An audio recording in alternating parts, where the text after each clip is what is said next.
Is impeachment a circus? A show trial? A kangaroo court? All of the above. Plus, Liz Cheney says the GOP is the party of Lincoln and Reagan, but not Trump. I respond. This is the Dinesh D'Souza podcast. This podcast is sponsored by Mike Lindell and MyPillow. Let me tell you about Kodak, my stepdaughter Jay's 100-pound dog. He has a MyPillow dog pillow, and Jay says it's the only dog bed that Kodak, who's still a puppy, hasn't destroyed. It's durable, and Kodak loves it, as you can see in the photo. MyPillow dog beds are made with the same patented fill as MyPillow to help keep your dog cool and comfortable. The inner bed and removable zippered over are both washable and dryable. MyPillow dog beds come with a limited 10-year warranty. Prices range from $39.98 to $139.98, but every dog bed is 50% off with promo code Dinesh. Call 800-876-0227 and use promo code Dinesh, or just go to mypillow.com. There's all kinds of products there, including the dog bed. Just make sure to use promo code Dinesh.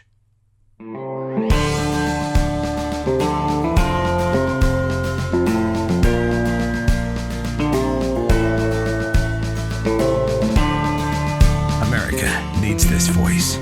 The times are crazy. In a time of confusion, division, and lies, we need a brave voice of reason, understanding, and truth. This is the Dinesh D'Souza podcast. Hey guys, I'm in week number 5 of this new podcast, and of course it's really taken off, and I'm delighted to have you listening or watching. Many podcasts are mainly on audio. I'm delighted I have a big audience both on audio and on video. Please make sure that you like the podcast, that you subscribe to it. If you're listening on Apple, that you rate me 5 stars if you like what you hear. And also that you share it, because I want the podcast to be a real forum where we discuss important issues and think constructively about solutions as well. So thank you very much again for being on board. It's quite a journey, and for me, a very exciting way to present my ideas and my way of looking at the world. Now, we're getting ready for the impeachment circus. And man, there's a lot of action and all the different, the acrobats are in town, the trapeze artists are here, the clowns, the ringleaders, the midgets. They're all here. I don't really need to designate them all. I guess if I had to designate a ringleader, it would be Patrick Leahy, who's going to be presiding over the trial. By the way, a very partisan Democrat, and he's supposedly going to be the judge. We don't have Chief Justice Roberts, who decided that he didn't really want to be part of the circus. Trapeze artist, probably Romney. There he goes. Whoa! Clowns. These are the House impeachment managers. Kind of one more clownish than the other, and they'll be putting on, as many clowns do. There's a serious element to them. They'll be sort of looking with grave faces and so on. But the rest of us can laugh uproariously.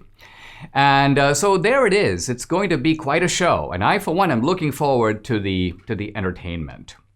What makes this whole process kind of ironic is that we'll be talking about incitement, we'll be talking about stirring up the mob, we're going to be talking about encouraging violence, and yet the Senate Majority Leader Chuck Schumer is the one who has been actually doing all that. Take a look at this. I want to tell you, Gorsuch, I want to tell you, Kavanaugh, you have released the whirlwind, and you will pay the price. You won't know what hit you if you go forward with these awful decisions. So you want incitement? There is incitement. You want a direct reference to violence? There it is. It's not in Trump's speech. You won't find it there. The language in Trump's speech doesn't even come close to matching the inflammatory, incendiary, directly threatening, calling people to action, if not violence. You won't know what hit you. There's a kind of violence in the language itself. And by the way, all of this is coming from a party that has been openly condoning violence, encouraging it. I mean, putting bail money up for the people who are violent, putting bail money up for arsonists, people who are assaulting other American citizens, people who have been attacking the police, and the leaders of the Democratic Party are part of this. So these are the people who are going to be standing, or you may say sitting in judgment of Trump.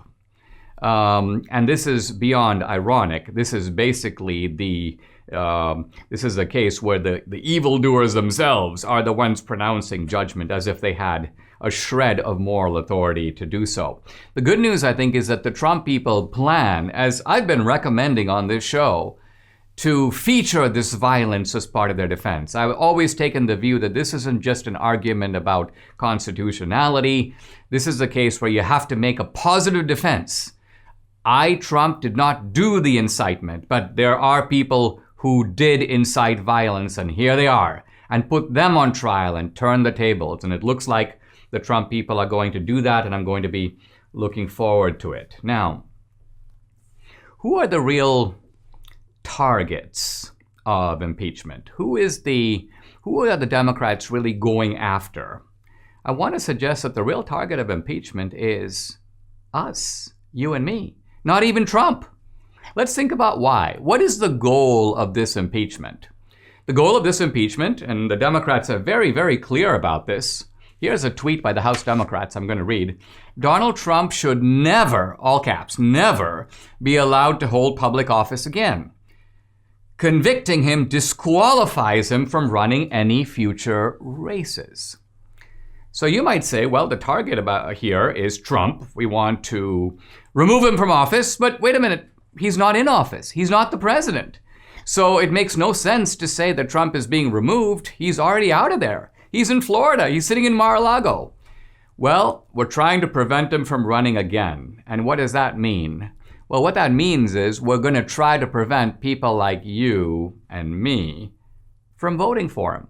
In other words, here you have a party that calls itself the Democratic Party, that's always swearing allegiance to the democratic process, trying to circumvent the democratic process by preventing a private citizen, Trump, from running again.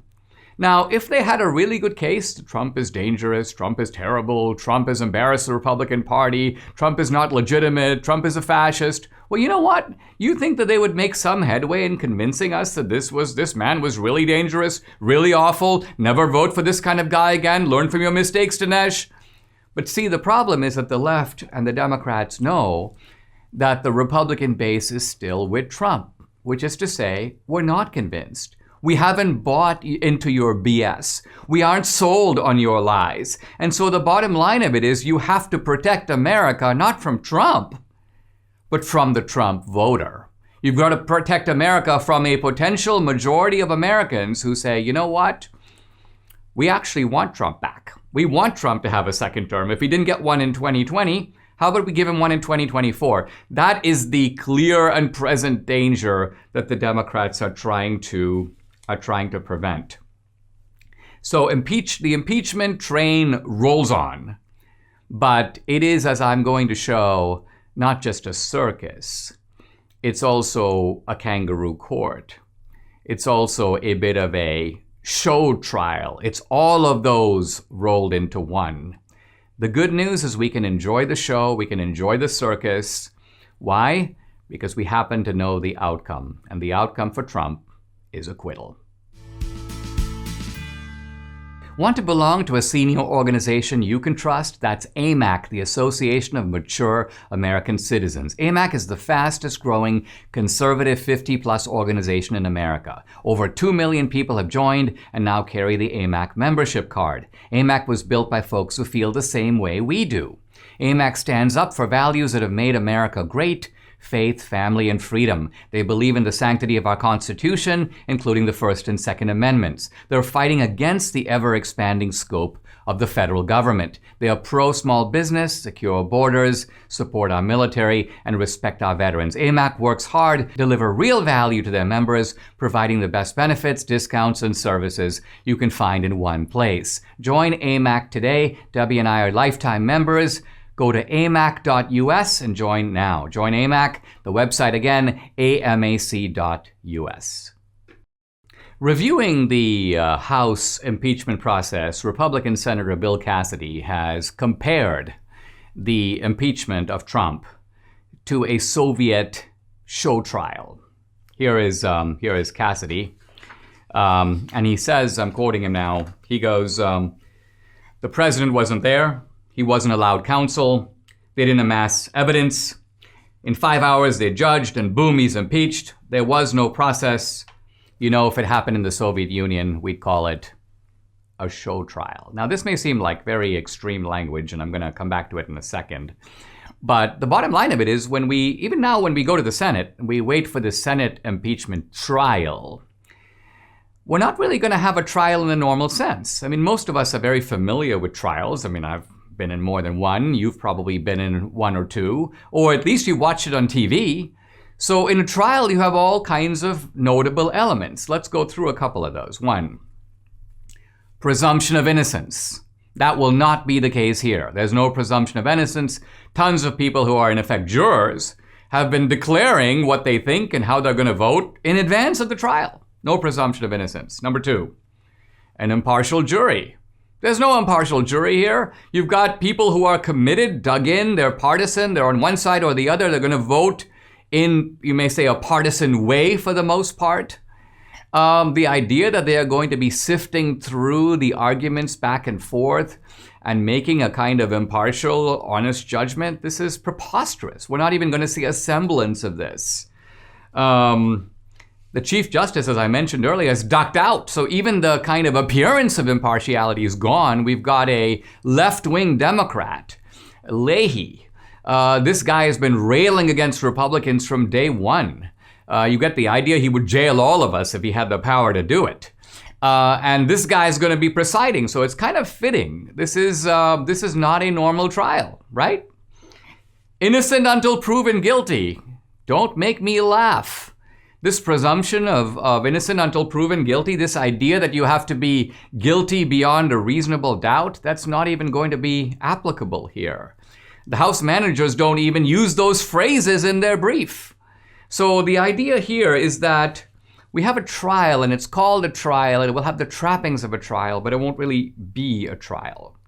Now, of course, there are people who say, well, Dinesh, this is an impeachment. This is not a criminal trial. And moreover, an impeachment has a much lower standard. An impeachment is based upon the idea of high crimes and misdemeanors. But think of a misdemeanor. A misdemeanor can be kind of a trivial offense. So you can be impeached supposedly for a trivial offense. It's a misdemeanor if you've done something wrong that falls short of a felony. It's kind of a small crime. So, there you go, Dinesh. The Constitution itself authorizes impeachment for misdemeanors. Now, here's the key point.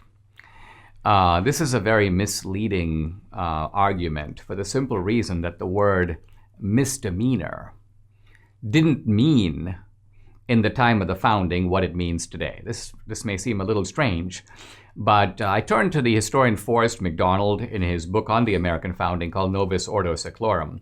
And McDonald makes the point that many words that we today have one meaning had a different meaning at the time of the founding. He gives some notable examples.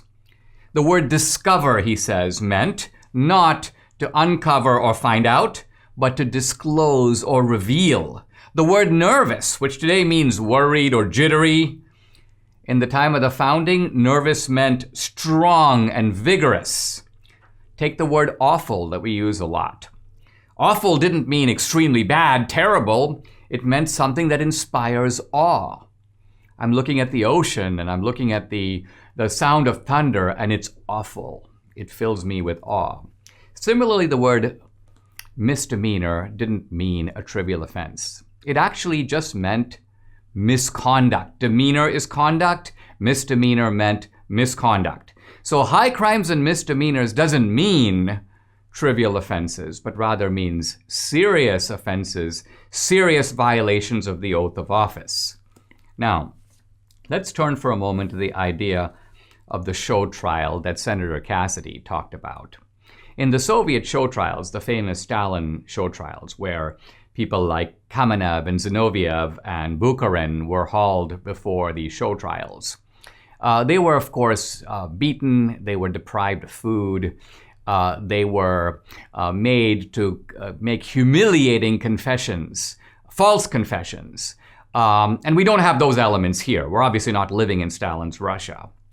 But the key meaning of a show trial is this. And I'm now just quoting from the definition, from a dictionary definition. A judicial trial held in public with the intention of influencing or satisfying public opinion rather than of ensuring justice. A show trial is a trial for show. It's not really aimed at establishing genuine right or wrong. It's not trying to figure out if the defendant, quote, did it.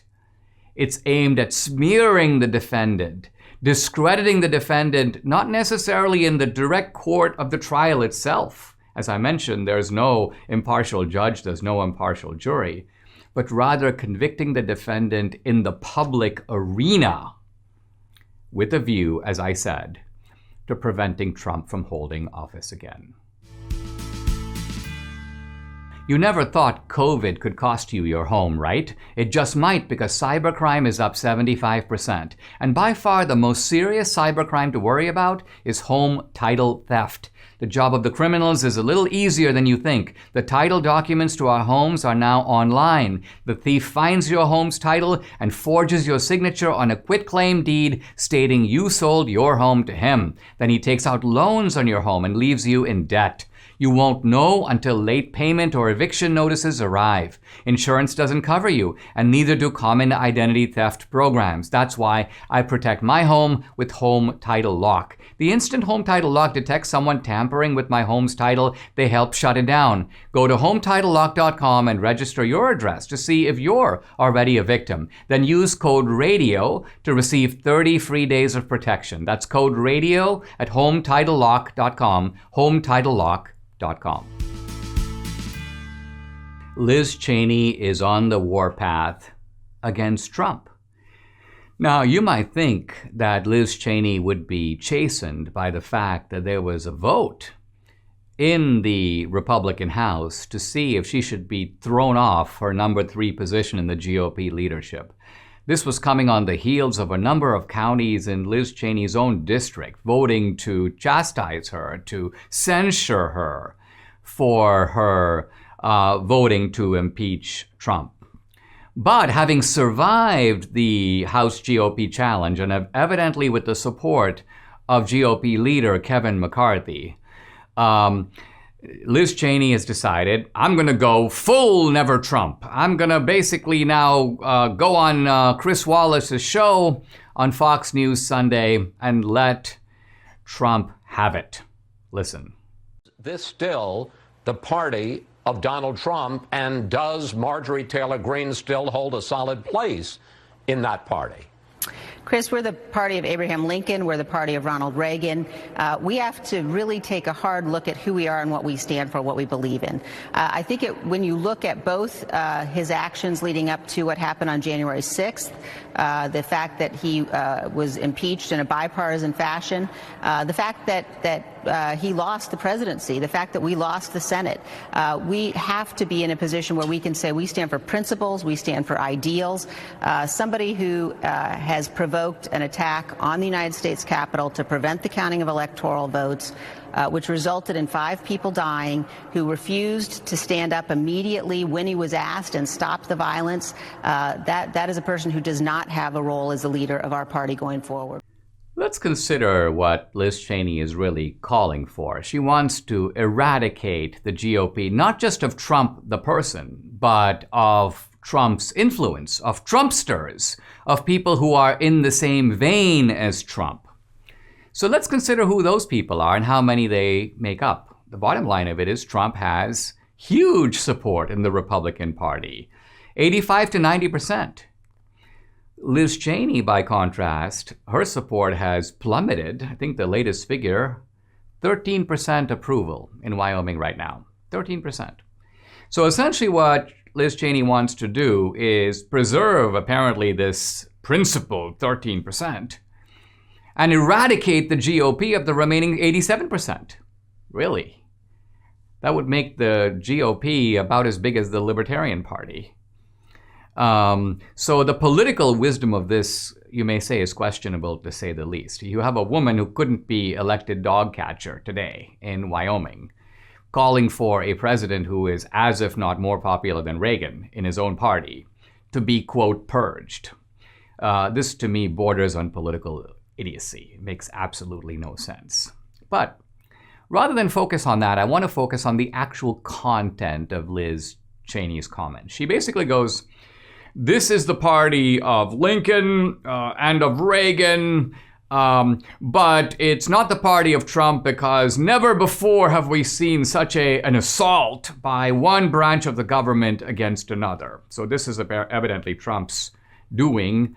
He drove an assault on one branch of the government, the executive branch, on the legislative branch. Okay. Let's see if it's true that this is so unprecedented. And I'm going to begin with Liz Cheney's own example, Abraham Lincoln. Number one, Abraham Lincoln suspended habeas corpus. Now, if I read the Constitution, or you do, you'll see that the power to suspend habeas corpus is solely given to Congress.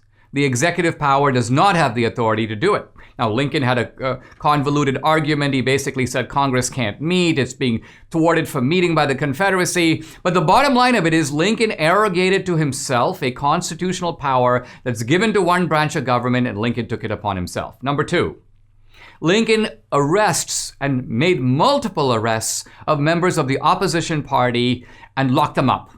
Now, Trump hasn't done that. Lincoln went much further than Trump. In fact, Lincoln had arrested a Northern Democratic congressman from Ohio, Clement Vallandigham, held him without trial, and when there was a public uproar, finally Lincoln released him to the Confederacy. He essentially kicked him out of the United States, even though Vallandigham was not a Southern Democrat. He was a Northern Democrat, as I said, from Ohio. He was a part of the Northern side, but nevertheless, Lincoln got rid of him, essentially expelled him from the country, so to speak.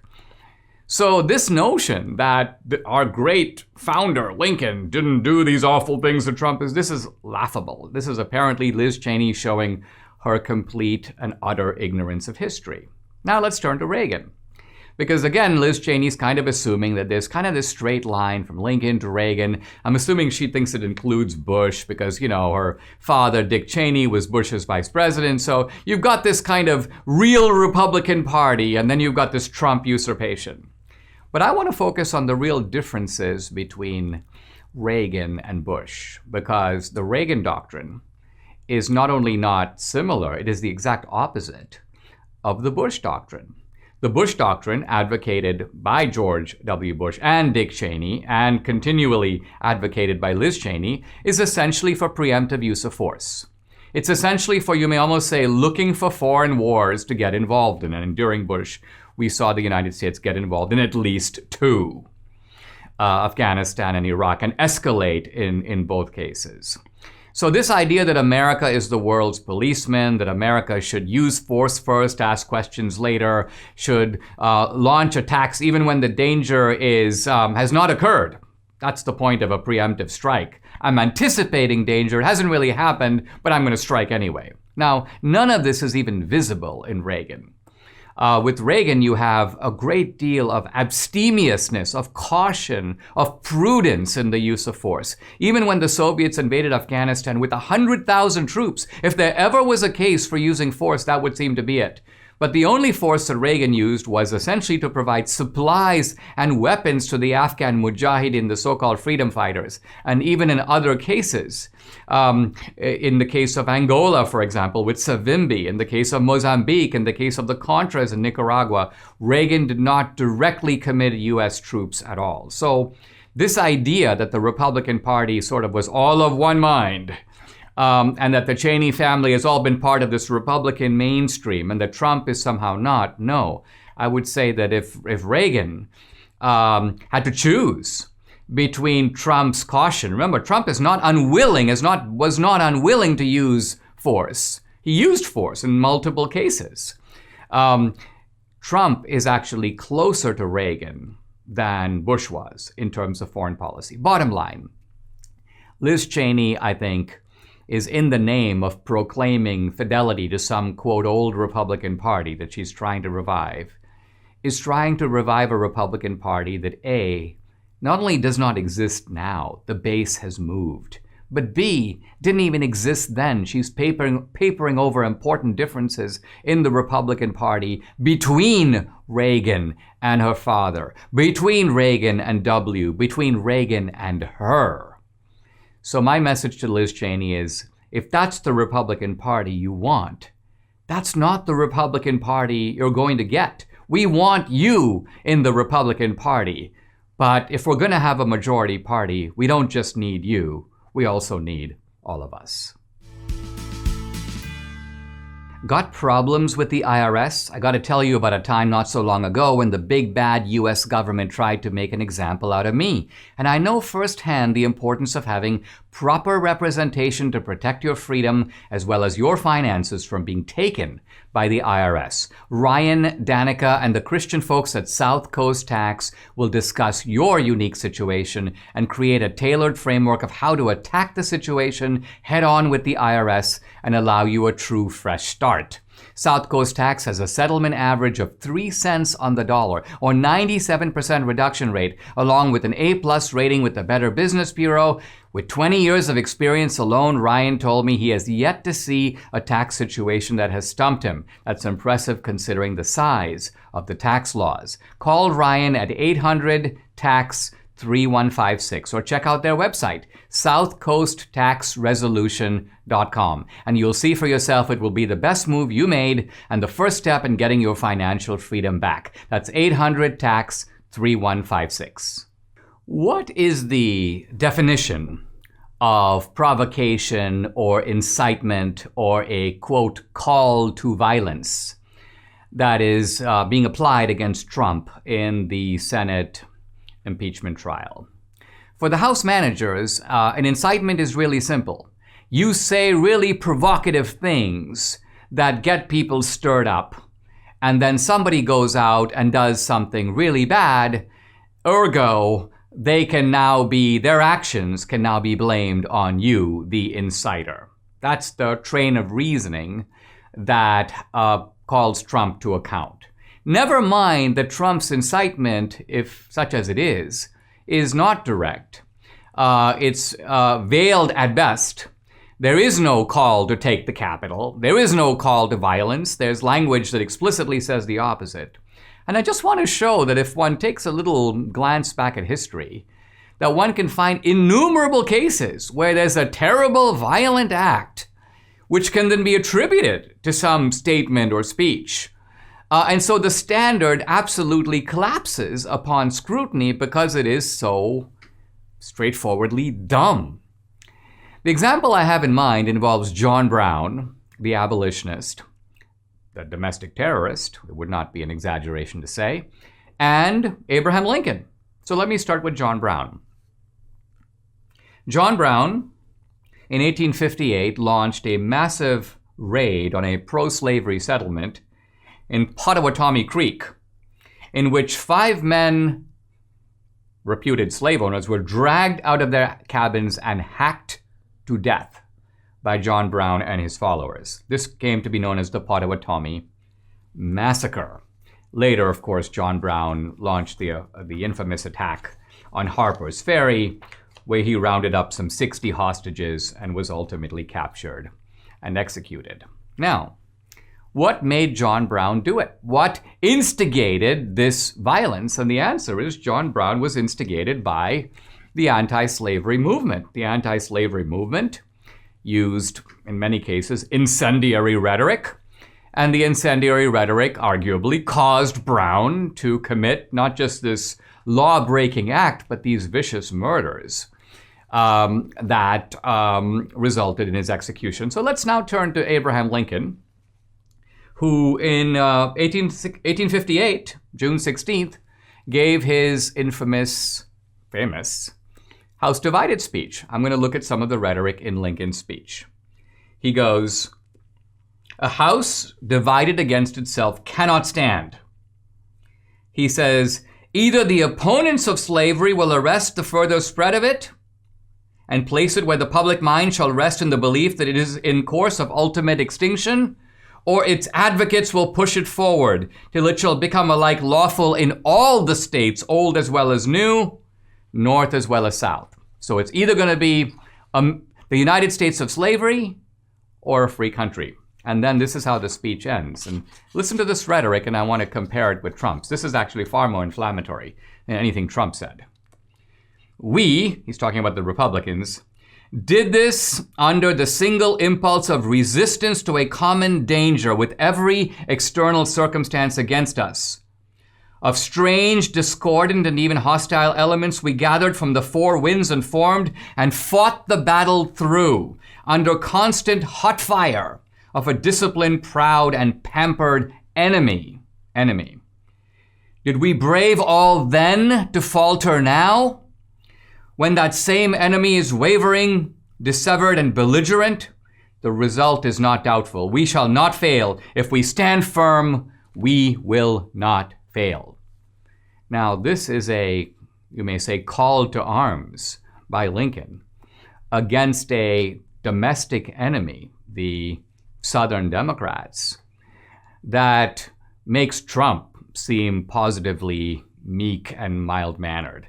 Trump's incitement is nothing as compared to Lincoln's incitement.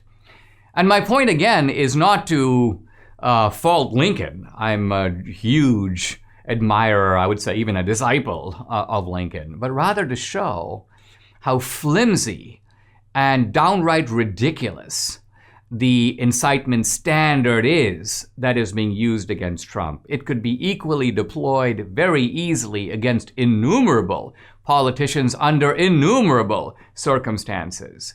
It's not enough to show that violence took place. It's important to show that the person being challenged, in this case Trump, caused the violence to take place, called for the violence, directed the violence, and then planned the violence, exulted in the violence. None of those elements are even present here. You couldn't get an impeachment against Lincoln if you tried, and the case against Trump is equally without merit. It's really fun for me to talk to Mike Lindell, particularly about his ideas, but also about his company and the way in which his company represents the turbocharged, creative, innovative face of capitalism itself. Here's a little conversation between me and Mike about capitalism. Who takes the risk in your business? I take all 100%. So in other words, I'm not saying you've had a bad quarter, but if you do, your employees still get paid. Oh yeah, yep. But if you made a loss, you would take that loss. Yeah. Now, the reason I say this is because I want to sum up. Not only did you come up with the idea for the business, you organize the business, you market the business, and you take all the risks. So when somebody like an Ilhan Omar or an AOC, or going back to Marx, says, all you do is supply the capital, what do you say? That's the biggest fallacy in history. Mike Lindell is an all-around great guy, as you can see. And apart from Trump, I've never seen a guy who has been under so much attack as Mike, founder and CEO of MyPillow. The left has been going after his business. Retailers have been canceling him, and now the latest, he's been banned across social media. Not just that they banned him on Twitter and other platforms, they won't even allow him to buy ads searching his own name. And why? Because Mike has made an explosive documentary film that they don't want you to watch. What? Are we living in the Soviet Union? The Soviet Empire collapsed in 1992. Are we trying to bring it back to the United States? This is not America as we know it. Well, you know what? Millions of people have already seen Mike's movie. You can see it if you want at michaeljlindell.com. And I think it's important that we all support Mike. We need to defeat this effort to destroy him and his business. His company is awesome. Here you can see me and Debbie in our MyPillow robes. I can't think of a better gift for Valentine's Day. It certainly beats chocolate-covered strawberries every time. And Mike has over 100 items. He's got sheets and pillows. He's got blankets and towels, dog beds, and yes, robes. And they're all available at deep discounts if you use the promo code Dinesh. So call 800-876-0227 and use promo code Dinesh, or go to mypillow.com, but make sure to use promo code Dinesh. Do we have political prisoners in the United States right now? Most of us would answer, no, we're not there. We're certainly not there yet. And in fact, there is an outcry in the United States and elsewhere about political prisoners abroad. Alexei Navalny in Putin's Russia has been imprisoned without trial. There is a legitimate movement pushing for his release. Senate Republican McConnell, the Republican leader, has been outspoken in condemning the incarceration of Navalny. But here's a remarkable article on the website American Greatness by the writer Julie Kelly. It's an article I recommend to you. It's called America's Political Prisoners First. And Julie Kelly begins by portraying a man named Couy Griffin, who is the founder of the group Cowboys for Trump. Now, I don't know a lot about this group, but I would see them all over social media.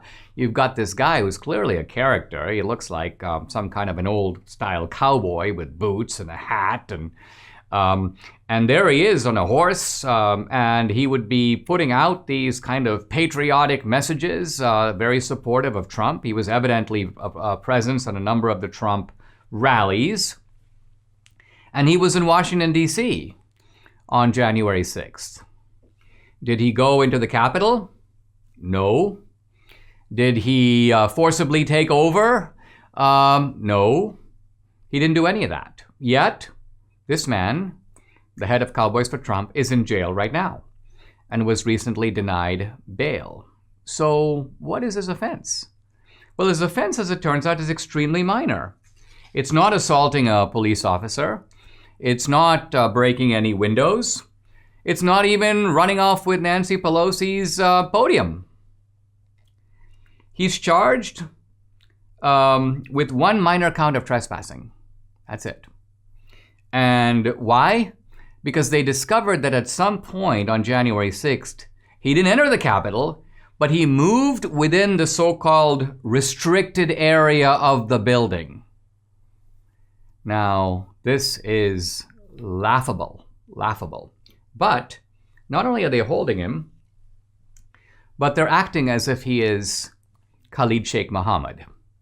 In fact, when his case came up before a judge, the judge basically said, this man is a danger to society.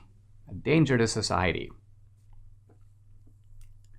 In fact, the judge says, I'm now quoting, that if released, he would, quote, deny the authority of the judicial officers appointed by the president and confirmed by the Senate. He's rejecting our judicial system. Now, what is the basis for these outlandish assertions by the judge? It's very simple. When interviewed, this guy, Griffin, of Cowboys for Trump, says, I believe the election was stolen. So what? So what if he believes that? He might accept the evidence. Maybe there's no evidence. Maybe there's a limited amount of evidence that he's exaggerating. But is it possible to take a guy and on the basis that he believes, quote, the wrong thing about the election, pronounce him to be some kind of a clear and present danger for society? He'll have no respect for laws, Dinesh, because he doesn't accept that the vote was valid. And therefore, lock him up, what, indefinitely, permanently? Is this America? So Julie Kelly's point is that he's not alone. More than 200 people have been charged so far. Now, I'm not denying that there are people who illegitimately enter the Capitol building. That is flatly illegal. I'm not defending that. Those people should be held to account. And there were some of them that even planned to do that. We know now from reporting that there were people who came to Washington to get into the Capitol. And that would be a genuine and serious offense. But we're now talking about people who just went to Washington, D.C., who were part of the group that believed that Trump is right, who were part of the group who believed that there were election irregularities, and who are now being hounded, and in some cases, like this guy, being locked up on what is clearly the most trivial of trivial offenses, the equivalent, maybe not even the equivalent, of a parking ticket. Hey, he entered a restricted area of the Capitol, even though He's unarmed. He posed no danger to anyone. He didn't threaten anyone. He didn't do anything. Now, Julie Kelly's point is really pretty simple. All of this is occurring at a time when there are people on the left who have stormed buildings, who are storming buildings right now, who have taken over government buildings by force, who have beaten up cops, who have beaten up people who stand in their way, who have set buildings on fire, have caused $1 billion in damage. And those are people who are not indicted. In fact, they're not even investigated. In some cases, it's catch and release. You catch them, let them go right away. So they evidently do not pose a clear and present danger to society. And all of this is telling Julie Kelly, I think correctly, and me, that we have a two-tier system of justice currently in the United States. I don't know any other way to read this glaring fact. It doesn't matter how much the media covers it up. They don't cover the Antifa riots. They don't cover the fact that Antifa just a day or two was storming in Washington, D.C., threatening people in restaurants. Almost no media coverage. You'd have to go to conservative journalists on social media to even find out what's going on. But the fact that you don't cover something doesn't mean it doesn't happen. It is happening. It's happening right now. And evidently our FBI has become so rotted, so corrupted, perhaps even at the ground level, but certainly from above, that it's taking, you may almost call it, a one-eyed view of justice. Lady Justice is clearly not blind in this case. And Julie Kelly's conclusion is a poignant one. What does it make for America to get on its moral high horse and demand the release of Navalny, all these faraway dissidents who have been unjustly incarcerated, while it maintains dead silence about Americans who are also locked up, staring at the ceiling and at the windows, unable to get out, and on, I think it's not an exaggeration to say, trumped up charges, trumped up in the sense that they don't apply to other people who did the same thing. It makes you wonder at the end if American exceptionalism itself is over, and that we no longer get to say that America is special. Things like that don't happen here. This is America after all. Those are things that one could say about America. But today, when you say it, it gives you pause. If you're thinking of replacing your carpets due to pet stains and odors, you must try Genesis 950. The reviews are amazing, and this is one product that actually works. With water, it breaks down the bonds of stains and odors so they are gone for good. Its antibacterial component removes pet odors from carpet and padding. It can be used in a carpet cleaning machine, and it's green, so it's safe for your family and pets. Genesis 950 is made in America. If you're tired of pet cleaners that don't work, it's time to buy Genesis 950. 1 gallon of industrial strength Genesis 950 makes up to 7 gallons of cleaner. But Genesis 950 is also great for bathrooms, floors, upholstery, and grease stains. Debbie uses it to clean the entire kitchen. Consider Genesis 950 before purchasing new carpets. Genesis 950 has great customer service. Order a 1 gallon direct at genesis950.com to receive a free spray bottle, free shipping, and a $10 coupon code using the code Dinesh. That's genesis950.com. Coupon only available for 1 gallon purchases. Genesis 950, much cheaper than replacing your carpets. One of the most disgusting features of modern tyranny, according to George Orwell, is the way in which tyrannical systems are able to recruit ordinary people to participate in them.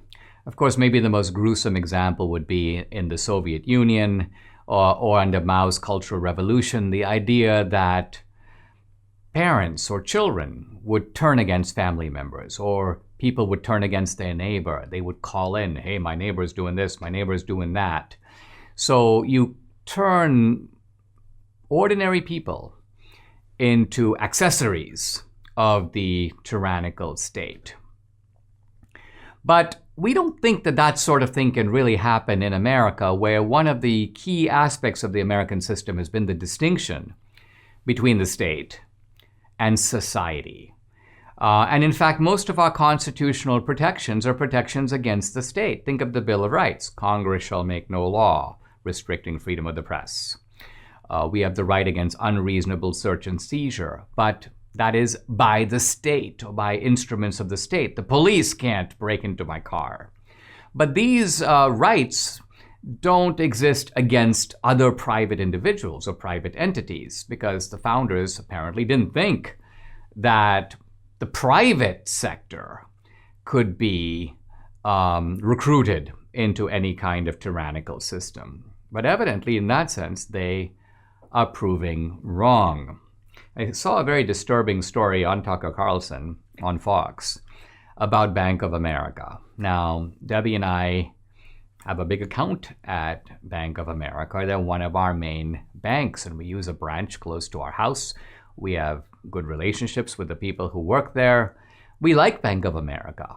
But this article caused me to kind of swallow. It startled me, because what Tucker Carlson reported is that Bank of America has been handing over account information and client information of its customers to the FBI.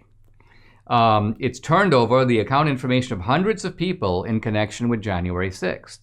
Now, you might say, did the FBI identify the, quote, insurgents and domestic terrorists who took over the building, and then ask Bank of America, hey, did these guys bank here because we're trying to find out more information about them? No, not at all. Apparently, the FBI went to Bank of America and said this: why don't you run through a search of all charges on bank credit cards or withdrawals from the bank that indicate that people are going to Washington, D.C., or making a hotel reservation in Washington, D.C., or making an airline reservation to go to Washington, D.C., or to come back within the time frame of the so-called riots. And apparently Bank of America was only too happy, or at least was willing, by the way, without the knowledge of these customers, to fork over this information to the government. Now, I'm somewhat relieved to see that as a result of that, there was only one person out of 211 who was brought in for questioning, and that person was promptly cleared. In other words, the guy didn't do anything. But that's just the point, that Bank of America is turning over data of people who didn't do anything to the federal government to be investigated as potential domestic terrorists. Now, Bank of America will not address these charges. They won't say they did it. They won't say they didn't. They only say this: we don't comment on our communications with law enforcement. All banks have responsibilities under federal law to cooperate with law enforcement inquiries in full compliance with the law. Now, what this tells me is that Bank of America did it. They're kind of acknowledging they did it, and they're saying, sort of, we had to do it. But they're also saying, we do this kind of stuff sort of all the time. And I think it's worth knowing, and I don't know the answer to this, whether other banks are in the same position. Is it only Bank of America, or are Citibank and Chase Bank and Wells Fargo Bank also conducting similar, you may say, searches through their databases and identifying not people who did anything, not even people who there's probable cause to believe they did anything, but just people who, quote, arranged to go to D.C. I mean, this is outright harassment of Trump supporters. Hundreds of thousands of people showed up in D.C. They had legitimate reasons to be in D.C. They have every right to be in D.C. D.C. is the center of political protest. There's nothing wrong in going to protest there. Whether your cause is right or wrong, whether your beliefs are right or wrong, there's no kind of precondition for protesting. You have to be right. Your cause has to be validated by some independent authority. What independent authority? So it looks to me like the government is treating this January 6th as some kind of a, you may almost call it September 11th operation, and they're casting a wide net that doesn't just focus on the perpetrators, but focuses on all kinds of innocents who were there, but who didn't do anything. And that Bank of America and perhaps other banks are being recruited as instruments of this witch hunt, because it is a witch hunt. And I think Bank of America, it may be that they had no choice but to participate in this. But if that's the case, it's a sad statement about the way in which the private sphere, society, you might say, has now been recruited to do the genuinely evil doings of the state itself. Today, we are in a battle for truth. It's a time for strengthening our faith and worldview. I'd like to recommend an insightful book to you called Reflections on the Existence of God by best-selling author Richard Simmons III. He writes on topics like life, death, sex, truth. Reflections on the Existence of God is a collection of short essays that tackles the biggest question of all: does God exist? The book is well-researched, easy to read, and now a bestseller on Amazon. Former White House aide Wallace Henley says, "I've taught apologetics for many years. Of all the books on apologetics, Simmons is the best I've ever read." If you want to challenge yourself to spiritual and intellectual growth, I encourage you right now to get your copy of Reflections on the Existence of God by Richard Simmons III. Visit reflectionsdinesh.com to learn more about the book and get exclusive access to the first chapter for free. Go to reflectionsdinesh.com now. That's reflectionsdinesh.com. The greatest danger to our basic liberties today doesn't seem to come directly from the state, but from private entities working in coordination with the state to achieve, you may say, a state end. I mentioned a short while ago Bank of America turning over account information and travel information and hotel reservation information and airline reservation information to the FBI, not on people who are believed to have, quote, entered or stormed the Capitol, but just on people who went to Washington, D.C. Think about that. Think about where the danger today to our free speech rights comes from. Primarily, it comes from digital media. It comes from the mainstream media working in cahoots with digital media moguls to ban people. To ban people for just raising or talking about subjects. Entire subjects have been put beyond the pale. By the way, this didn't just start with the election. It started earlier. Remember all the people who were banned for talking about hydroxychloroquine? That was taboo. And so you could get thrown off a platform just for using a hashtag about that. And then more recently for talking about voter fraud. These are topics that are sort of put beyond the pale. You can't discuss them. Wow, that's where we are today. And it makes me think not so much about socialist states like even Venezuela or China or Cuba, because in those cases, by and large, the attack on civil liberties does come directly from the state. The state itself is planning and orchestrating and directing the attack. But here it's coming from, as I say, private entities, independent media, independent digital media, but working in coordination. And the key word here is coordination. Now, the Nazis had a term for coordination, and it was the term Gleichschaltung. And Gleichschaltung literally means coordination.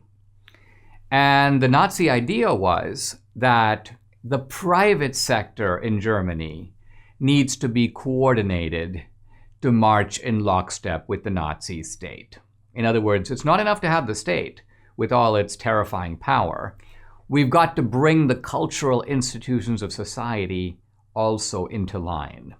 And together with Gleichschaltung, there was another phrase, Selbstgleichschaltung, which ultimately means self-coordination. What that means is that you, the ordinary Nazi citizen, the citizen of Nazi Germany, need to demonstrate what you are doing to fall in line with the state.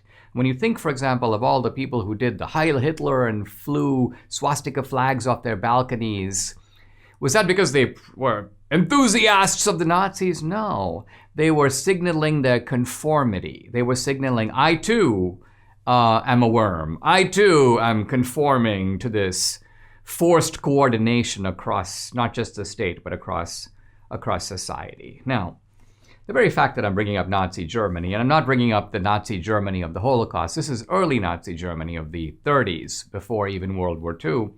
People say, well, what is the relevance of this, Dinesh, to today? Well, are we Nazi Germany? Is that what you're implying? Nazi Germany had nothing to do with the United States. We went to war with Nazi Germany, Dinesh. Well, we did go to war with Nazi Germany in 1941. Notice we didn't go to war with Nazi Germany directly. When Germany invaded Poland, the United States did nothing in 1939. We got into the war, America did, after the Japanese attacked Pearl Harbor. So that was really the provocation that got us in the war. But what is not known, and deeply suppressed, by the way, by the progressive left, in school and college textbooks, is the way in which there were close ties between FDR and the fascists, FDR and Mussolini. FDR was an admirer of Mussolini. Mussolini reviews FDR's book favorably, says basically, this guy's a fascist. Here's a line from the Nazi newspaper called the Volkischer Beobachter, reviewing FDR's book called Looking Forward, which is about the New Deal. And this is the Nazi paper. Many passages in President Roosevelt's book could have been written by a National Socialist. Wow. One can assume he feels considerable affinity with the National Socialist philosophy. I've long maintained that Nazism was on the left, and here you have confirmation, the Nazi paper praising FDR. Why? Because his New Deal ideas sound a lot like National Socialism. So when people say today, well, the Nazis weren't really socialist, Dinesh. Yes, they were. Read the Nazi platform. It's imbued with socialist ideas. The philosophy is everything in the state, nothing outside the state. But back to Gleichschaltung. The idea here was to force the universities to conform to Nazi ideology. Martin Heidegger, the great philosopher, was part of this. Heidegger basically was part of Gleichschaltung in Nazi academia. But it wasn't just academia. It was in the film industry. It was in media. The outright lying of the German press. Here's an interesting line by Goebbels, which I think would apply very much to our media today. Propaganda is always a means to an end.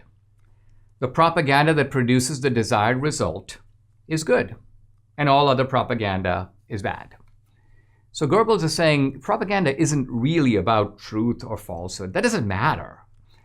If propaganda achieves its goal, and let's say in this case the goal is let's get Biden into the White House, it's good. It doesn't matter if you have to suppress truthful stories to achieve it. It doesn't matter if you have to advance brazen lies, promote brazen double standards. All of that is justified because we have to get the result, quote, by any means necessary. We see this very much in Goebbels. We see this very much in the attitude of a lot of people in the media thinking about the recent election, thinking about what needed to be done to get Trump out. And now that Trump is out, the Gleichschaltung is extending to the rest of us. The basic idea here is let's unify. The Nazis wanted to unify too, but let's unify against a demonized opponent. Now, in the case of the Nazis, the demonized opponent was the Jews. Let's unify against the Jews.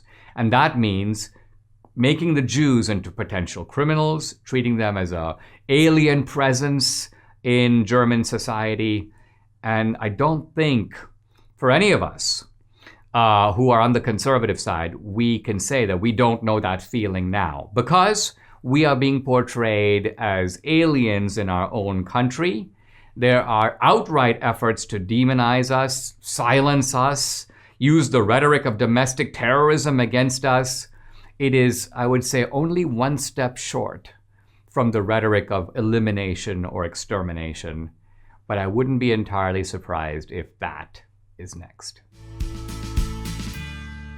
Do you think there's a coincidence between Biden signing over 40 executive orders in his first couple of weeks and the price of silver skyrocketing? No, it's no coincidence. Savvy investors know that precious metals are a hedge against inflation and government stupidity. And Birch Gold Group is not only your headquarters for gold, but silver too. If you want to purchase physical gold or silver drop shipped straight to your door, or help converting an IRA or eligible 401k into an IRA backed by gold and silver, Birch Gold Group is your solution. They are the premier precious metals IRA company in America with an A+ Better Business Bureau rating, countless 5-star reviews, and thousands of satisfied customers. And guess what?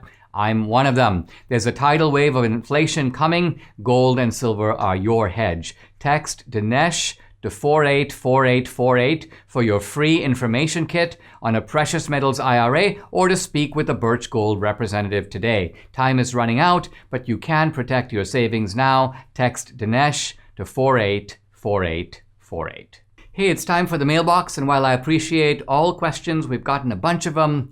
We especially like the audio questions because they're kind of fun to play. A number of people listen to this podcast on audio, so it's fun to play them as audio. They're very easy to do. Just record a short audio. Keep it under a minute, your question, on your phone.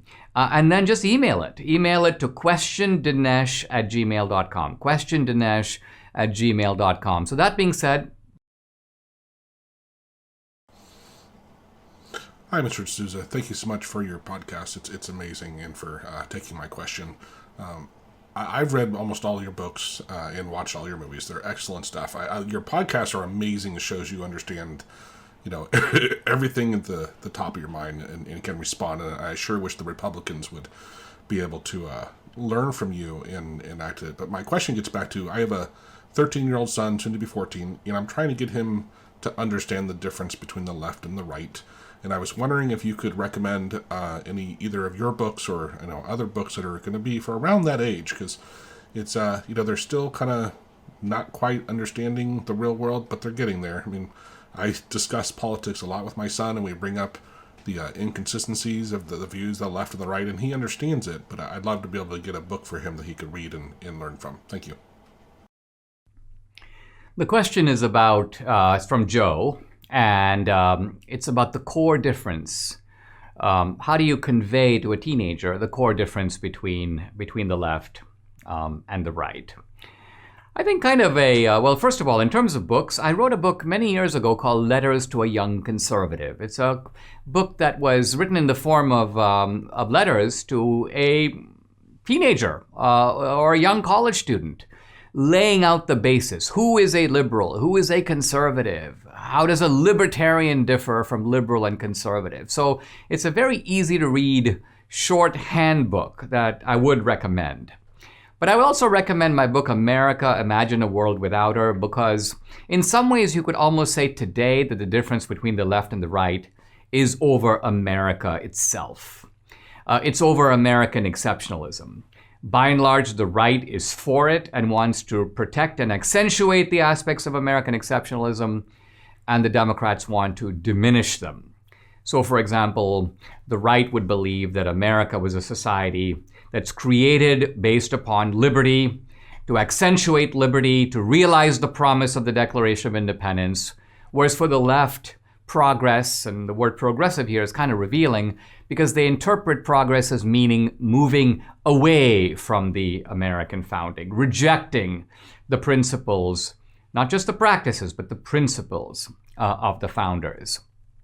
If the left had its way, and it somewhat has its way today, they will try to, one by one, eradicate the principles of American exceptionalism. Now, Reagan in 1980, when he spoke of America, you could think of Reaganism as represented by three simple things. One, the idea that the world is a dangerous place, and we sometimes need force, although prudent force, for America to survive and prosper in the world. That we are not the world's policemen, but we are the world's exemplar. In other words, we're not going to impose our way on others, but we're happy to share the recipe of American success. Reagan also believed in the free market system, the idea that the private economy left to itself will create more abundance, more prosperity, more opportunity, more social mobility.